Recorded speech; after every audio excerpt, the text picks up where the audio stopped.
পশ্চিমবঙ্গের শুভেন্দুই মুখ্যমন্ত্রী। বিজেপির বিজয়ী প্রার্থীদের সঙ্গে অমিত শাহের বৈঠকের পরেই নাম ঘোষণা।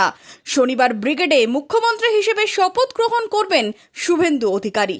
জল্পনা ছিলই, শুক্রবার বিজেপির 207 জন জয়ী প্রার্থীর সঙ্গে বৈঠক করে শুভেন্দু অধিকারীকেই পশ্চিমবঙ্গ বিধানসভার পরিষদীয় দলনেতা বেছে নিলেন কেন্দ্রীয় স্বরাষ্ট্রমন্ত্রী অমিত শাহ। শনিবার কলকাতার ব্রিগেড প্যারেড গ্রাউন্ডে নতুন সরকার শপথ নেবে।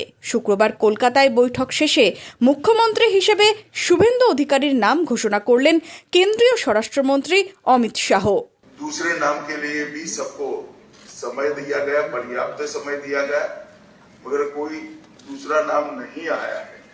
इसलिए केंद्रीय पर्यवेक्षक के रूप में मैं श्री शुभेंदु अधिकारी जी को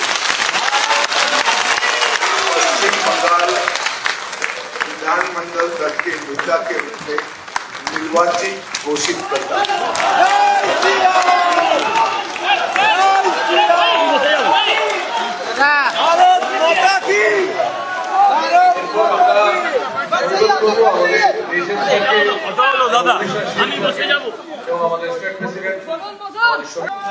এইটা হতে পারে।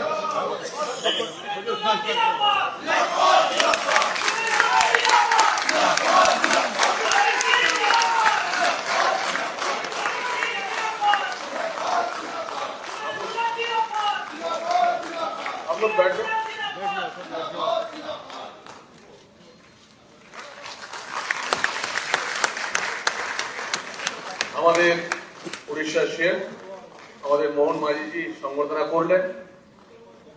আমাদের বিধায়ক দলনেতা মাননীয় শুভেন্দু অধিকারী মহাশয়, এরপর আমাদের মাননীয় সমীর ভট্টাচার্য মহাশয়, আমাদের বিধায়ক দলনেতা আমাদের শুভেন্দু দাকে সংবর্ধনা দেবেন। মনমোহিনী হেলথ কেয়ার, স্বাস্থ্য সেবায় অটুট শ্রেষ্ঠত্বের শিরোপা। জেলায় প্রথম robotic knee replacement, cardiology with cath lab, neurosurgery, specialized trauma unit থেকে স্মাইল ট্রেন, একগুচ্ছ পরিষেবায় নিয়োজিত।